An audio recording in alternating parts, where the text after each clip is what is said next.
Greetings to you on this Good Friday morning, or whenever you happen to be watching this service of remembrance and storytelling and song. I welcome you to this time. My name is Reverend Tricia Gerhard, and I use the pronouns she and her. And I don't do this ministry here at this church and during worship alone. I work with Michelle McConkey, who is our children and youth minister, Corinne Groff, who is our choir director, Shirley Hill, who plays the piano, Jane Strinholm, who is our office administrator, and this morning, Krista Eisness and Mark Pittman join us as voices leading us in worship. This worship is a joint worship service with Sunset United and Wesley United Churches, and we welcome all of you to this time. And we encourage you to engage with the service as much or as little as you feel comfortable. All the words that you will need for the liturgy and for the hymns will show up on the screen. Today's service will feel a little different because we will not be announcing the switches between reflection and hymn. You'll just have to go with the flow today. So I invite you to settle yourself in. Do what you need to be present not only to the story we tell this morning, but to the presence of the Holy One who surrounds us in all that we do. And I would encourage you to know that at the end of the service will just stop. A black screen will come up. There'll be no blessing because this day continues into tomorrow and finally ends on Easter Sunday when we gather again at this time and in this place to celebrate the end of this story. But for now, for today, we sit with the hard parts. We journey with the Christ as he makes his way to the cross, as he is crucified, and as he's laid to rest. Let us worship.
Please join me in the call to worship.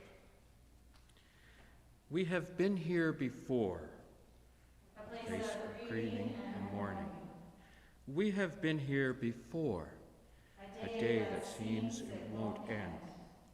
We have been here before, knee-deep in fear, knee-deep in doubt. We have been here before, Good Friday, the day Christ died. So once again, we find ourselves here, in community, in God's arms. Where else would we go when the world falls apart? Let us worship Holy God.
If any of you have ever missed curfew, you might know the feeling of trying to sneak back in, tiptoeing past your parents' bedroom door.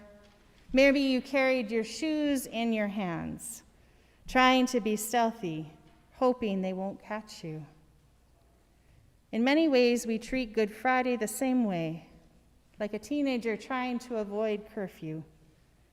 We long to tiptoe past this painful day. We long to avoid the confrontation and the hurt. We want to take off our shoes and slide right past the cross and onward to the empty tomb. But you and I both know there is no resurrection without crucifixion. There are no flowers without rain. There's no love without a little heartache. It's cliche, but in this case, it's true. So in a moment, I want you to join with me in the prayer of confession as we take the time to be intentionally still, right here, right now. Pray with me. Holy God, we admit that we struggle with this day. We struggle with Good Friday for 3 reasons. First, no one likes to see another suffer. On this day, we are face to face with the cross, and your suffering is hard to bear. Second, the pain of this day reminds us of the pain of past and present days, and our own pain is hard for us to bear. Third, we are reminded of the suffering we cast on to others, which means we have to confront the pain we have caused you. So forgive us for skirting around the edges of this day. Forgive us for averting our eyes and avoiding the sinking feeling in our chests. Forgive us for distracting ourselves from the hurt, and forgive us for the ways in which we add to the suffering of the world. We do not like to be here, a place of grief and despair, at the foot of the cross, face to face with saint-sanctioned violence. And yet, here is where we are. So forgive us, and then use us for your good. Gratefully we pray. Amen. Family of faith, even on this day, even at the foot of the cross, even here, even now, Christ is saying, forgive them, they know not what they do. We often don't feel like we deserve that grace, but we receive it nonetheless. Say these words aloud with me and trust that they belong to you. In my best and worst moments, I am a child of God. Nothing can separate me from that truth, not even death. Thanks be to God. Amen.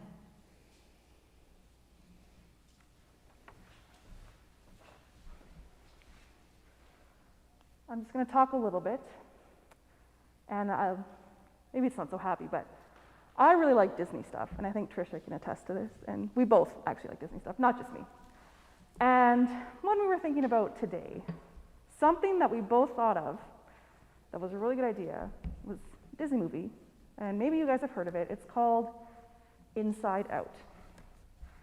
And a lot of people have talked about this movie, and the part that I want to talk to you about is, if you remember the imaginary friend Bing Bong, he's really, really sad, because the main character, Riley, thinks she doesn't need an imaginary friend anymore. And Joy really just wants Bing Bong to smile again. So she makes funny faces, she tries tickling, she's like, "Ee, it's fun, laugh, laugh, ha, ha, ha." That's not working. Bing Bong is just completely sad. He is just completely depressed. But what helps Bing Bong is not Joy trying to get him to laugh. It's actually another character called Sadness. And this character just sits with Bing Bong and listens and says, "I understand. and it's okay to be sad. And it's that moment of just saying, you know what? It's okay. You are sad. Be sad. Through that sadness, that's how we learn, how we grow, and how we find that way to get past that sadness and remember all the fun times that we had and all the good that has happened. And even though right now we are in an area or a place of really, really deep sadness and we just can't feel like we can get out, it's okay to be sad and to cry. So, something to think about for that, and I will leave that with you.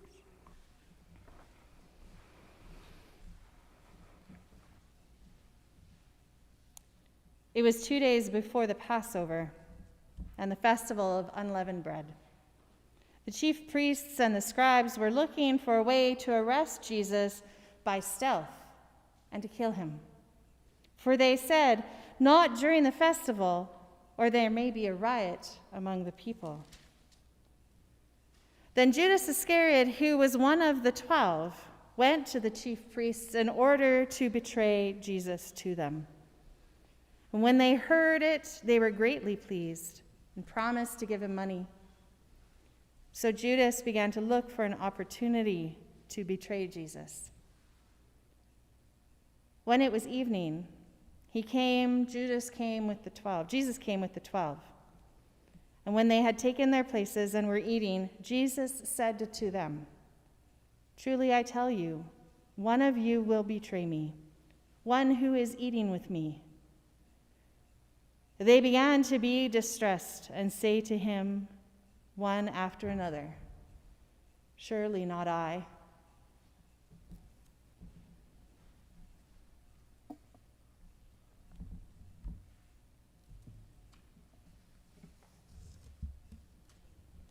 I am Judas Iscariot. Yes, I am the one who betrayed Jesus. My name has gone down through the ages as a synonym for evil and treachery. These 30 pieces of silver have bought me a place forever in the history books. No children have been given my name. No one mourned at my grave. When anyone thinks of me, they think of betrayal. I was one of the inner circle. I even shared bread at the Last Supper. Then I went out and betrayed my Lord and Master for a few pieces of silver coin. I want you to understand, I'm not seeking your forgiveness or sympathy. I betrayed Jesus to his accusers. Whatever reasons I thought I had have long since faded away. Instead, I am asking you to realize that I am not the only one who stands for betrayal. It comes in many ways in this chaotic world. When people claim to be Christians, yet discriminate against each other, or discriminate against people who look different, or who sound different, or who have different traditions, Jesus is betrayed. When some people seem to have every privilege, every luxury, while others starve from a lack of food or freeze with no shelter, Jesus is betrayed. When nations have no money for basic necessities, yet spend millions, billions of dollars on the latest weapons, Jesus is betrayed.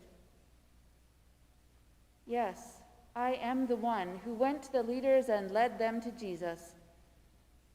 But remember, betrayal comes in many forms. Perhaps you already know that.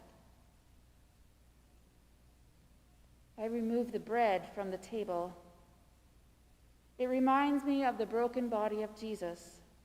It also reminds me that Jesus freely offered it to me at the Last Supper, even though he knew what was in my heart, even as he offers it to you.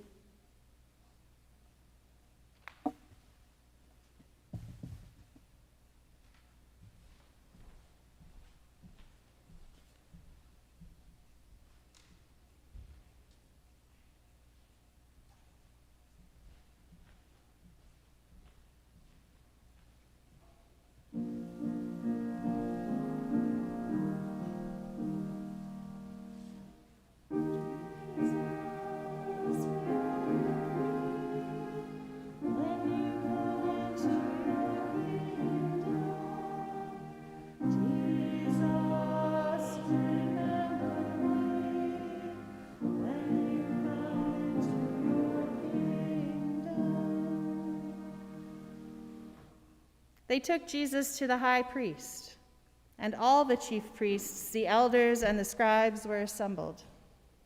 Peter had followed him at a distance right into the courtyard of the high priest, and he was sitting with the guards, warming himself by the fire.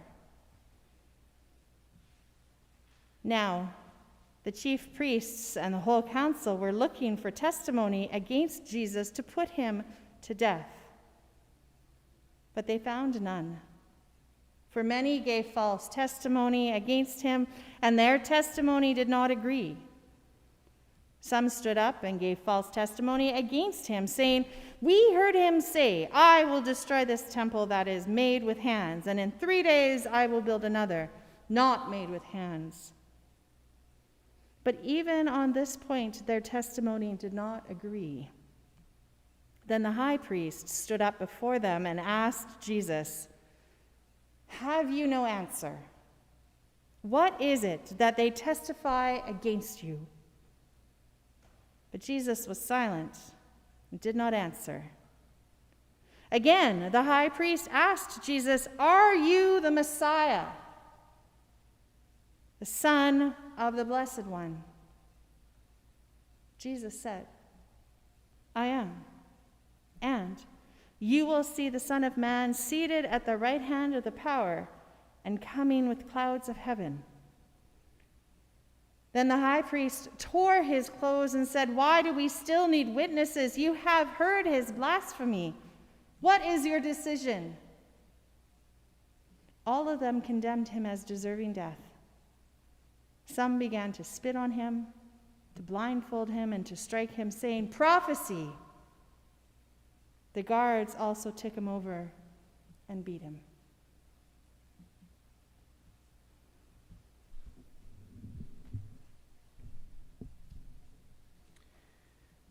My name is Caiaphas, the high priest. I was the judge and the accuser at the trial of Jesus.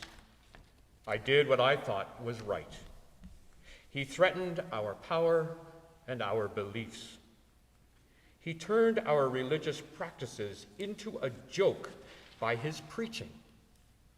He broke the Sabbath law, which we have preserved for centuries as our guide.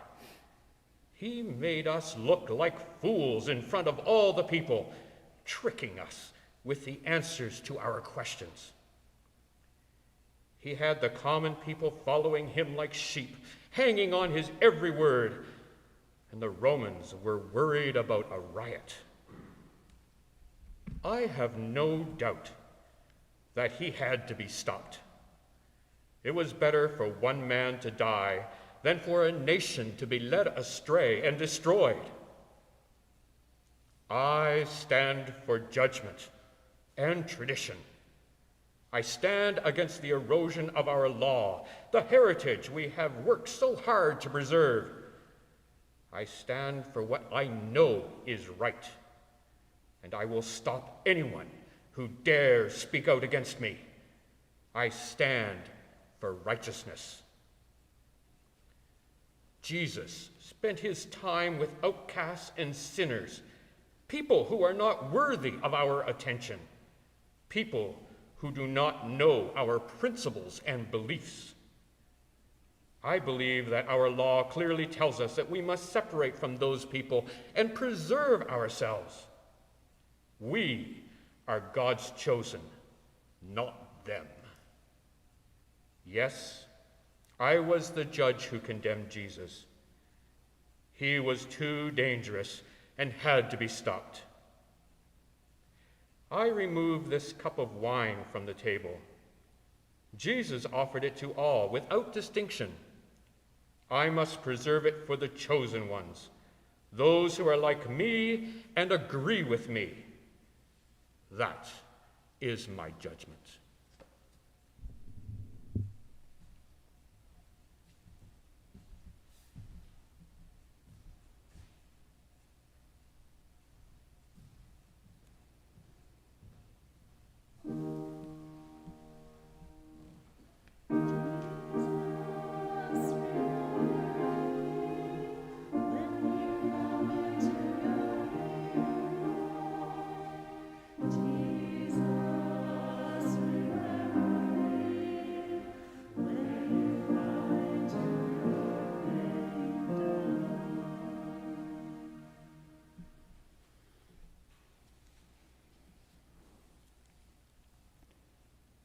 When they had sung the hymn, they went out to the Mount of Olives. And Jesus said to them, "You will all become deserters, for it is written, 'I will strike the shepherd, and the sheep will be scattered.' But after I'm raised up, I will go before you to Galilee." And Peter said to them, even though all become deserters, I will not." And Jesus said to Peter, "Truly I tell you, this day, this very night, before the cock crows twice, you will deny me 3 times." But Peter said vehemently, "Even though I must die with you, I will not deny you." And all said the same. I am Simon, but Jesus called me Peter, which means the rock. He said I was the rock on which he would build his church. Tonight, I feel more like Simon the fisherman. I am ashamed to admit that I denied Jesus. When asked, I refused to even say I knew him. I was more concerned with saving myself than with Jesus. I was weak and tired and afraid. What makes it worse for me was that just earlier, I bragged how strong I was. I said that even if the others failed Jesus, I would never let him down. As usual, I opened my mouth too soon. I guess what really worries me is that I had such little faith. Just a while ago, I felt that with Jesus and a band of faithful people, anything was possible. Now, with the first sign of trouble, I doubted God, and fear took over. It's easy to say we believe when it doesn't cost us anything. It's easy to go to church once a week, as long as we're not expected to do anything about it the rest of the time. It's easy to confess Jesus as long as we can keep it private and not seem like a religious radical. It's easy to have faith as long as we don't let it affect our lives or our schedules. Yes, it's far too easy to deny Jesus Christ any real room in our lives. I should know. I remove the Bible from our table. When we deny Jesus and our faith, we lose the truth the Bible brings.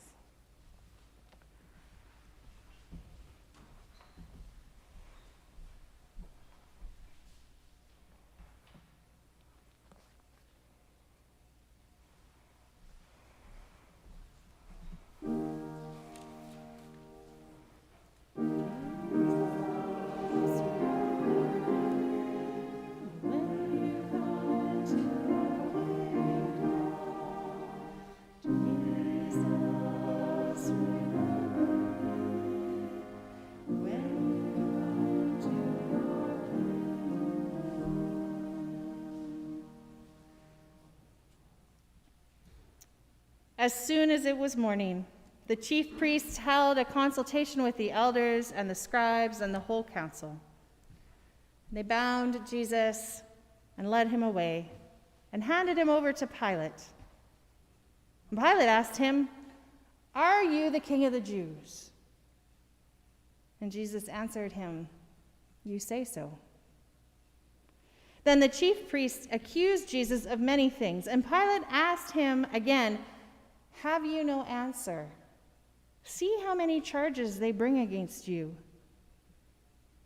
But Jesus made no further reply, so that Pilate was amazed. Now at the festival, he used to release one prisoner for them, anyone for whom they asked. Now a man named Barabbas was in prison with the rebels who had committed murder during the insurrection. So the crowd came and began to ask Pilate to do for them according to his custom. And then he answered them, "Do you want me to release for you the king of the Jews?" For he realized it was out of jealousy that the chief priests had handed Jesus over. But the chief priests stirred up the crowd to have him release Barabbas for them instead. Pilate spoke to them again. "Then what do you wish me to do with the man you call the King of the Jews?" And they shouted back, "Crucify him." Pilate asked them, "Why? What evil has he done?" But they shouted all the more, "Crucify him!" So Pilate, wishing to satisfy the crowd, released Barabbas for them, and after flogging Jesus, he handed Jesus over to be crucified.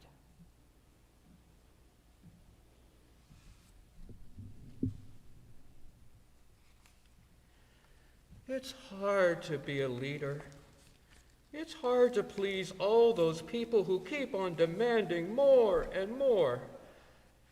My name is Pontius Pilate, and I am the Roman governor of Judea. When they brought Jesus to me at first, he seemed like any other prisoner, someone to be whipped and put in jail for a while.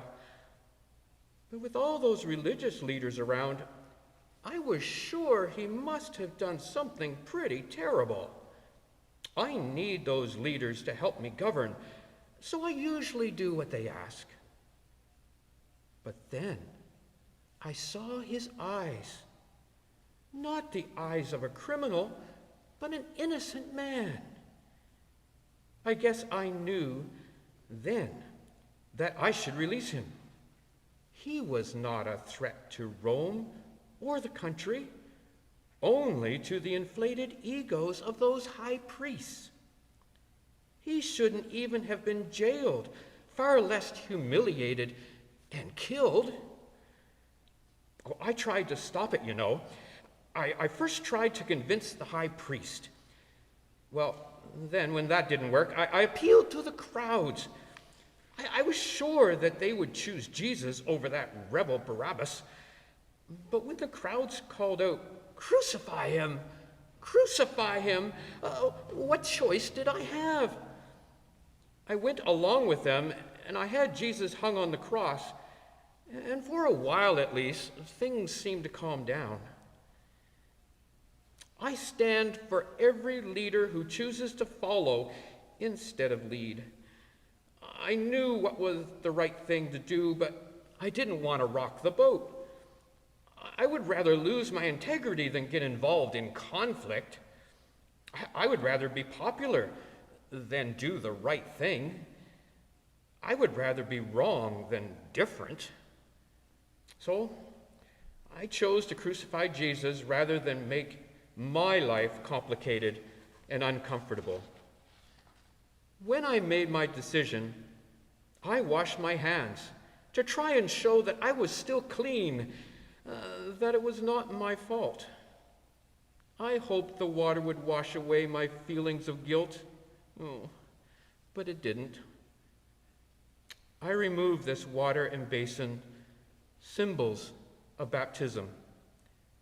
I chose to ignore my responsibilities, just like some of you.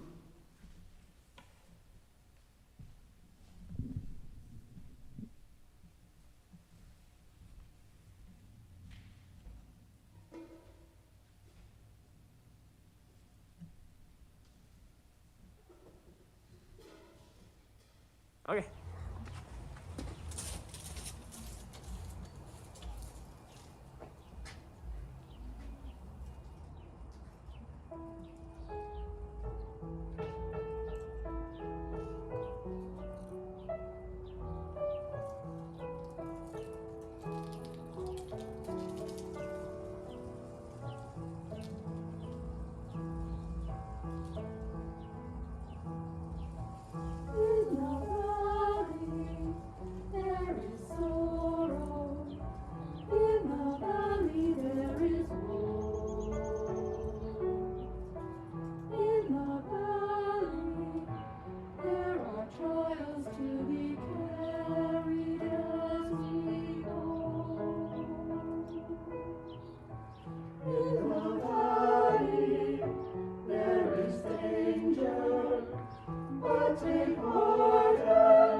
Then the soldiers led Jesus into the courtyard of the palace, that is, the governor's headquarters.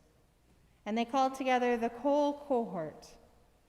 And they clothed Jesus in a purple cloak, and after twisting some thorns into a crown, they put it on him. And they began saluting Jesus, "Hail, King of the Jews!" They struck his head with a reed, spat upon him, and knelt down in homage to him. After mocking him, they stripped him of the purple cloak and put his own clothes on him. Then they led him out to be crucified.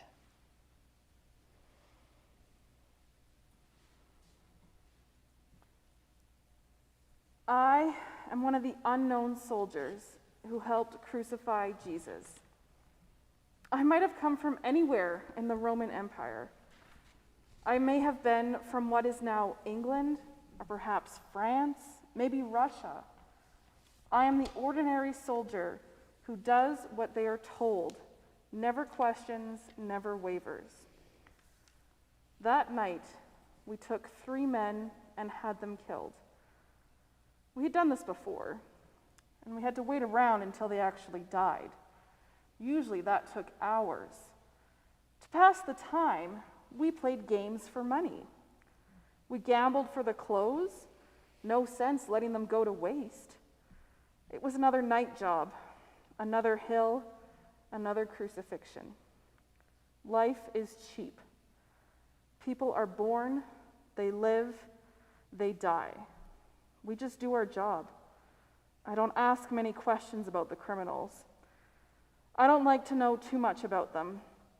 That would make our job too hard. I get transferred soon to another part of the empire. I never get to stay too long in one place, so it doesn't make sense to get involved. But this Jesus was different somehow. He never struggled with us. He didn't curse us the way the others do. He even said something about forgiving us.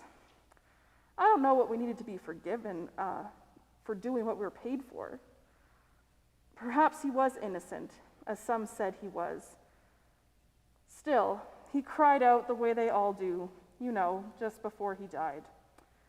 It bothered me a bit this time, the suffering, the death. I have to work harder this time to get it out of my mind. Just my luck, I won the robe from the others. It will remind me of this night. Oh well, at least it's warm. I hear I'm going to the north next time. I take the offering plates from the table. We gambled for the clothes of Jesus and sometimes money. And we needed to buy things to help us forget or to stop us from thinking too much.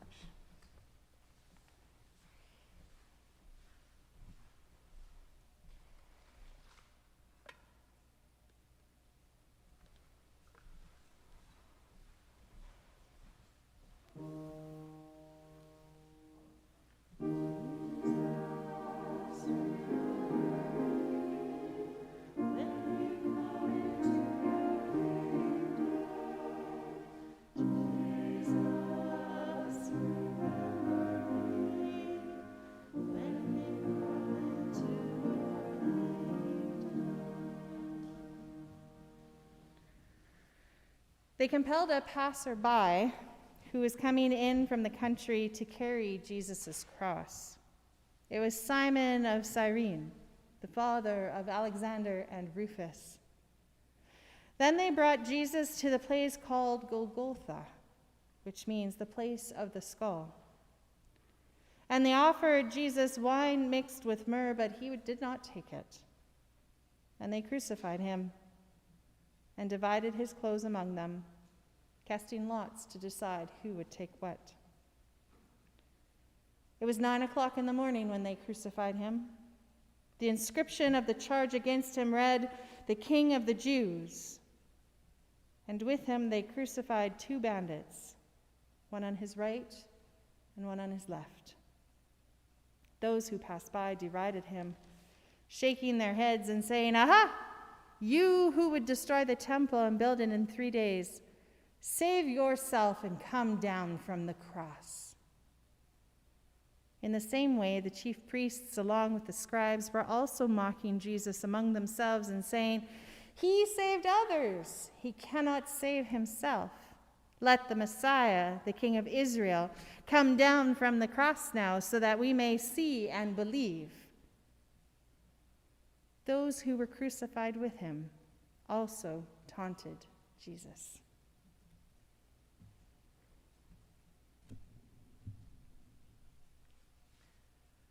My name is Simon.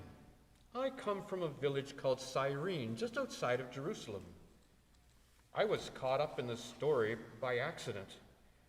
I was coming to the city, as I might any number of other times, and I was part of the crowd, a bystander, who had no intention of ever getting involved. I just happened to be in the wrong place at the wrong time. When those soldiers called out to me, forced me to identify myself, and then carry that cross, I was terrified. I had no idea what I was getting into. I would have preferred to be part of that nameless, faceless crowd of spectators who just watched the events from the sidelines, perhaps like you. I did not know who was being crucified. I just assumed it was another common criminal, like all the others. At first, this whole event seemed just like an annoyance, something to disrupt an otherwise fine day. I couldn't help notice, though, that Jesus did not look like a common anything. It was obvious that he had been badly beaten, and he was bleeding from a cut on his head, probably caused by those thorns that he was forced to wear. He didn't look very dangerous to anyone.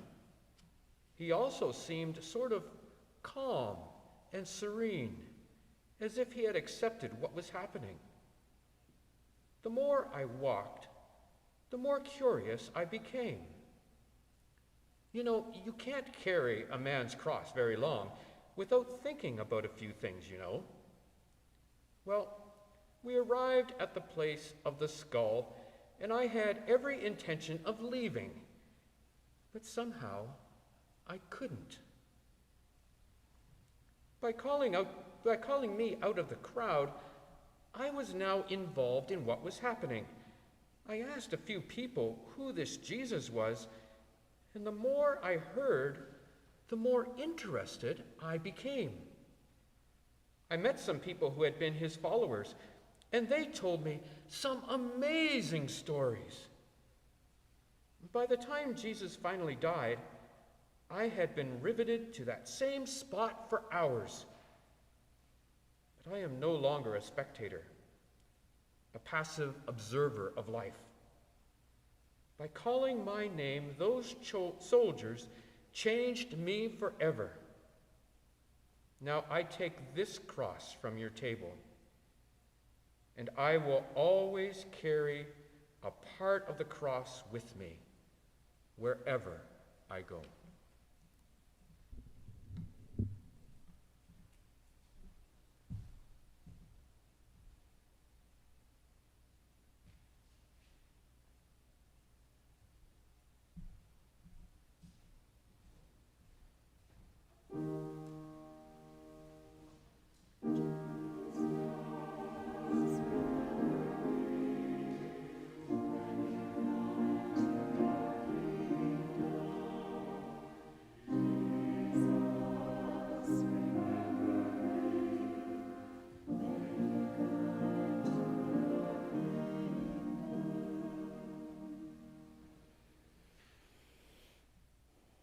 When it was noon, darkness came over the whole land until 3 p.m. At 3 o'clock, Jesus cried out with a loud voice, "Eloi, Eloi, lema sabachthani," which means, my God, why have you forsaken me?" When some of the bystanders heard it, they said, "Listen, he's calling for Elijah." And someone ran and filled a sponge with sour wine and put it on a stick and gave it to him to drink, saying, "Wait, let us see whether Elijah will come down and take him down." Then Jesus gave a loud cry and breathed his last. And the curtain of the temple was torn in two from top to bottom. Now, when the centurion who stood facing him saw that in this way he breathed his last, he said, "Truly, this person was God's son." There were also women looking on from a distance. Among them were Mary Magdalene and Mary, the mother of James, the younger, and of Joseph, and Salome. They used to follow him and provided for him when he was in Galilee. And there were many other women who had come up with him to Jerusalem.